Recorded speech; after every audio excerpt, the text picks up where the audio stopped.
할렐루야. 7월 13일 큐티 영상 시작하겠습니다. 오늘 말씀은 이사야 3장 1절에서 12절입니다. 이사야는 굉장히 긴 그런 그 내용이죠. 굉장히 긴 내용이어서 이 장파, 단파 이렇게 나눈다면 굉장히 큰 장파에 속합니다. 큰 흐름으로 되어 있죠. 그러나 그 큰 흐름 가운데서도 또다시 작은 그런 변화가 계속적으로 있습니다. 가장 큰 변화라고 하면 이사야 전체의 주제가 하나님의 심판과 구원입니다. 그리고 구원에 참여하는 하나님의 백성들이 하나님의 영광 속으로 들어갈 것이다. 이렇게 크게 나눌 수 있죠. 하나님의 심판에 대한 그런 내용이 1장에서부터 39장까지 계속 이어지고 있습니다. 그런데 이사야 선지자가 1년 동안 사역한 것도 아니고 짧게 사역한 것이 아니라 58년간 사역을 했기 때문에 그 사역의 기간 동안 하나님 앞에 여러 번 말씀을 받습니다. 그런데 이 여러 번 받는 그런 말씀이 다른 내용이 아니라 대체적으로 이스라엘의 심판, 이스라엘의 멸망에 대한 그런 그 말씀을 받는 것입니다. 그런데 그 말씀을 주는 하나님께서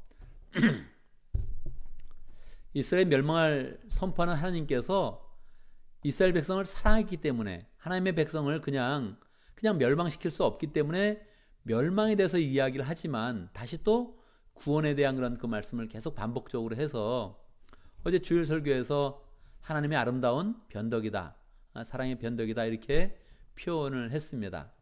이렇게 하나님의 변덕에 대한 마음을 갖지 않으면 이사야 전체를 이해하는데 굉장히 난해합니다. 왜냐하면 어제 얘기했고 분명히 지난번에 얘기했는데 다시 또 그 말씀이 반복적으로 나오는 거예요. 반복적이라는 게 심판과 구원의 그런 메시지가 반복적으로 나오는 거거든요. 한번 일단락이 졌는데 다시 또 그게 반복되는 그런 일이 계속 연이어서 일어나는 것입니다.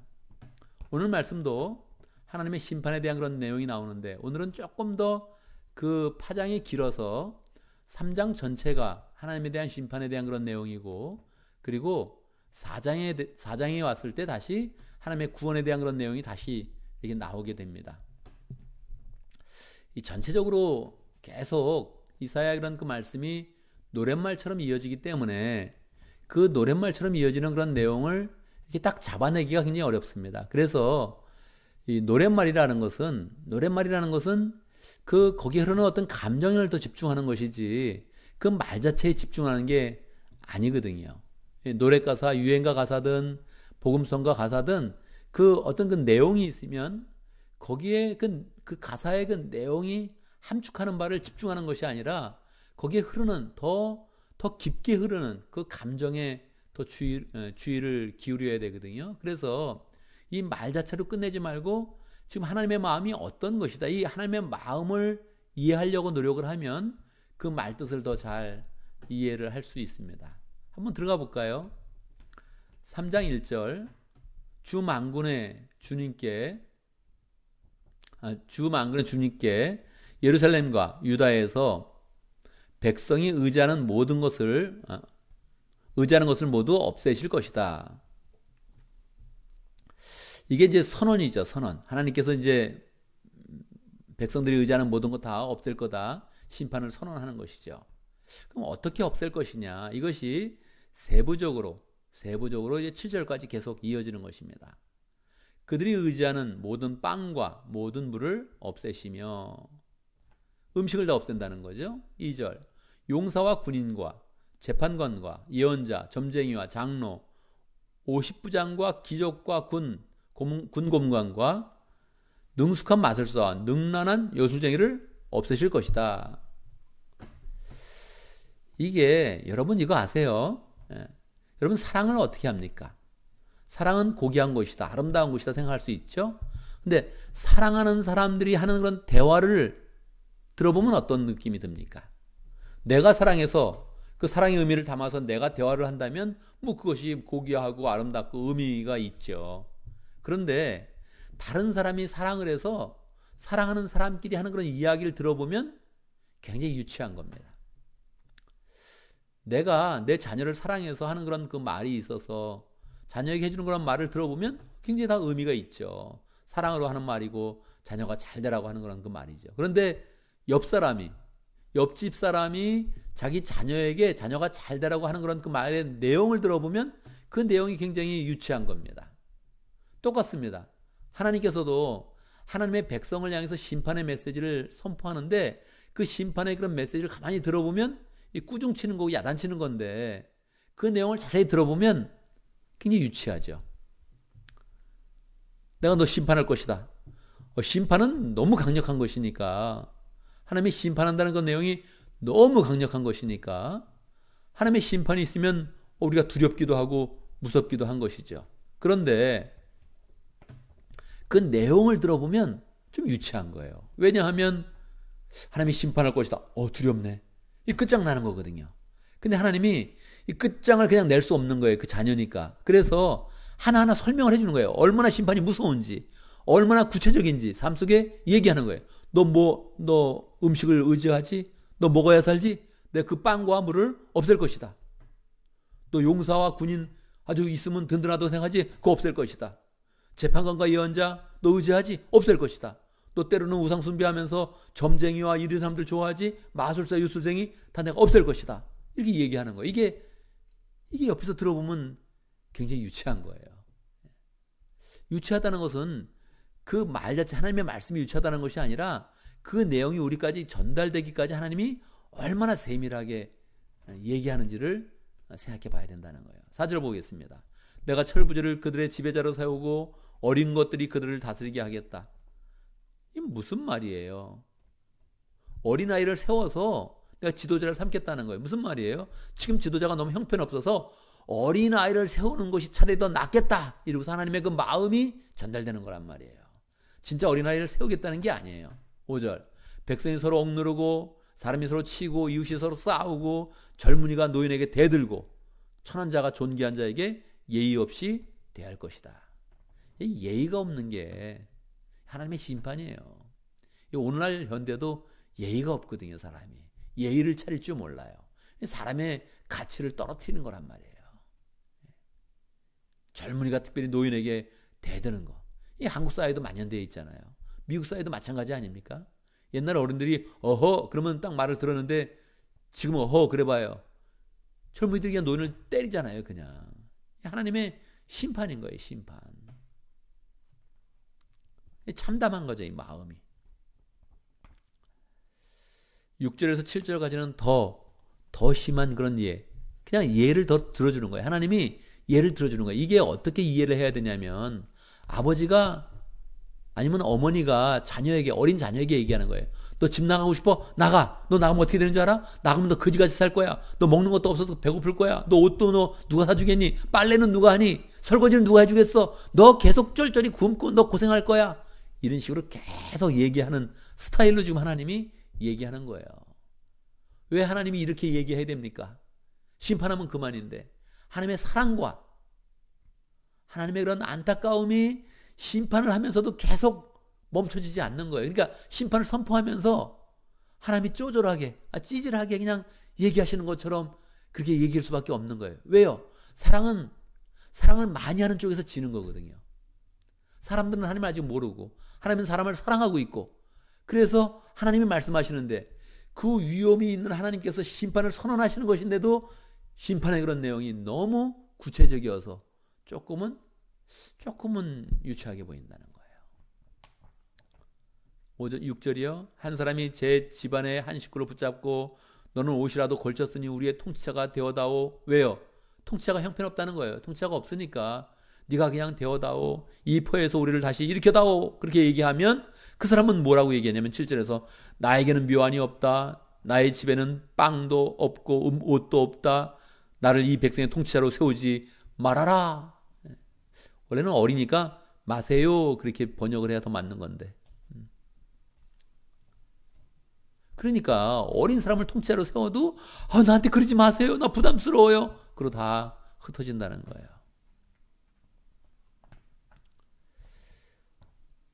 8절 다시 한번 1절의 말씀을 선언합니다. 드디어 예루살렘이 넘어지고 유다는 쓰러진다. 왜요? 설명해 주는 거죠. 그들이 말과 행동으로 주님께 대항하며 하나님의 영광스러운 현존을 모독하였기 때문이다. 무시했다는 거예요. 하나님을 무시했다는 거예요. 하나님의 심판을 두려워하지 않고 하나님을 경외하지 않고 하나님이 있으되 하나님이 없는 것처럼 막 행동을 하고 있다는 거예요.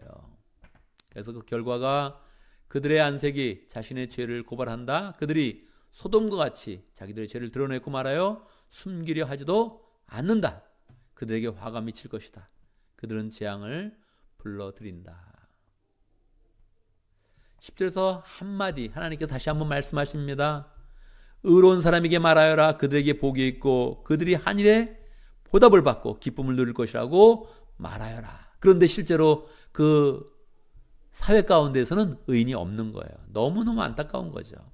다시 악에 대해서 얘기하죠. 11절 악한 자에게는 화가 미칠 것이다. 재난이 그들을 뒤덮을 것이다. 그들이 저지른 그대로 보복을 받을 것이다. 그래서 완전히 사회가 이상하게 된 그런 그 모습을 12절에서 이야기하죠. 아이들이 내 백성을 억누르며 여인들이 백성을 다스린다. 세상이 거꾸로 됐다. 그렇게 되는 거죠. 우리도 거꾸로 된 세상을 많이 경험하죠. 이거 세상이 똑바로 안 됐네. 이거 뭐가 이상하네. 상식이 완전히 뒤집어졌네. 그런 느낌을 갖게 되죠. 왜 그런 일이 일어나요? 내 백성아, 내 지도자들이 길을 잘못 들게 하며 가야 할 길에서 벗어나게 하는구나. 지도자의 잘못이 너무 크다는 거예요. 오늘날도 우리가 지도자를 잘못 만난 그런 그 결과를 보게 되죠. 지도자가 애들만 뜻 못한 거예요. 상식을 기본적으로 지키지 않는 거예요. 나라는 더 나빠지게 되는 거죠. 하나님의 심판이 선언되고 심판의 구체적인 그런 그 내용이 오늘의 전체적인 그런 그 내용입니다. 그런데 심판이 너무 디테일하게 나와서 하나님의 모습은 작게 보이는데 실제로 우리가 봐야 될 것은 하나님의 작은 모습이 아니라 하나님이 얼마나 크신 분이신데 우리에게 얼마나 강력하게 사랑으로 다가오시는지 그 사랑을 봐야 되는 것이 오늘 말씀의 포인트입니다. 오늘 말씀을 보면서 우리 함께 또 기도합니다. 하나님의 심판을 두려워하는 마음을 가질 수 있도록 우리가 살아갈 때마다 하나님이 우리를 지켜보고 계신다. 하나님이 우리를 다 지켜보고 계신다. 이 마음으로 우리가 함께 생활하는 그런 사람이 되어줄 수 있도록 하나님의 심판을 두려워할 때 심판이 무서워 이렇게 생각하는 것이 아니라 하나님의 사랑을 깊게 깨달으면서 하나님을 우리도 사랑하는 복된 삶을 살 수 있도록 미국의 그런 경제는 지금 껍데기 가지고 버블을 만들고 있습니다. 하나님께서 우리를 긍휼히 여기시고 미국 땅을 긍휼히 여기시고 치유하여 주시도록 특별히 코로나 바이러스는 시한폭탄처럼 커져가고 있습니다. 하나님께서 사람들의 마음도 겸손하게 바꿔주시고 분위기도 바꿔주시고 특별히 코로나 바이러스 치료제와 백신을 또 잘 만들어주셔서 이것을 우리가 또 해결해서 하나님의 은혜 가운데서 다시 또 건강하게 잘 살아갈 수 있도록 이런 시기에 우리는 개인의 영성이 아주 중요합니다. 개인의 신앙생활이 아주 중요합니다. 우리가 각자의 생활터에서 하나님을 잘 믿으면서 또 교회를 부흥시키고 목장을 부흥시키는 삶을 살아갈 수 있도록 함께 기도합니다. 제가 먼저 기도하고 함께 기도하는 시간 갖도록 하겠습니다. 기도합니다. 하나님의 크신 사랑과 은혜를 찬양합니다.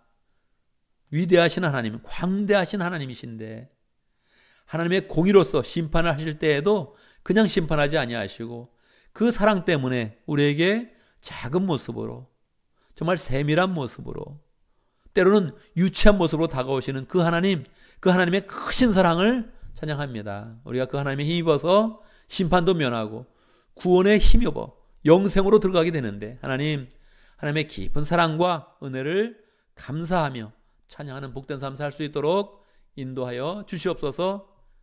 하나님 이스라엘의 모습을 보면서 우리 현대인의 모습도 보게 하시고 닮은 모습이 참으로 많은데 우리도 우리의 모습을 회개하면서 하나님께 돌이킬 수 있도록 여호와께 돌아갈 수 있도록 축복하여 주옵소서. 하나님 이 미국이 껍데기만 가지고 살고 있습니다. 껍데기만 가지고 자랑하고 교만한 모습을 가지고 있습니다. 현대인의 삶이 그러합니다. 우리의 삶이 그러합니다. 불쌍히 여겨주시고 겸손하게 하나님의 은혜를 구하며 하나님의 손 아래에서 하나님의 품 아래에서 안전하며 건강하며 주의 은혜 가운데 하나님의 사명을 잘 이루어가는 복된 삶 살 수 있도록 인도하여 주옵소서. 올해를 맞이했습니다. 하나님 우리가 감당해야 되는 모든 일들 잘 감당할 수 있도록 인도하시고 또 겸손하게 감당하면서 하나님의 보호하심을 입을 수 있도록 인도하여 주옵소서. 개인의 영성이 중요하고 개인의 신앙생활이 중요한 시대입니다. 하나님, 우리 각자의 그런 신앙생활을 잘 유지하고 성장시키는 그런 가운데 하나님의 은혜를 입고 축복을 입고 목장을 부흥시키며 교회를 부흥시키는 복된 삶을 잘 살아갈 수 있도록 축복하여 주옵소서. 예수님의 이름으로 기도드리옵나이다. 아멘.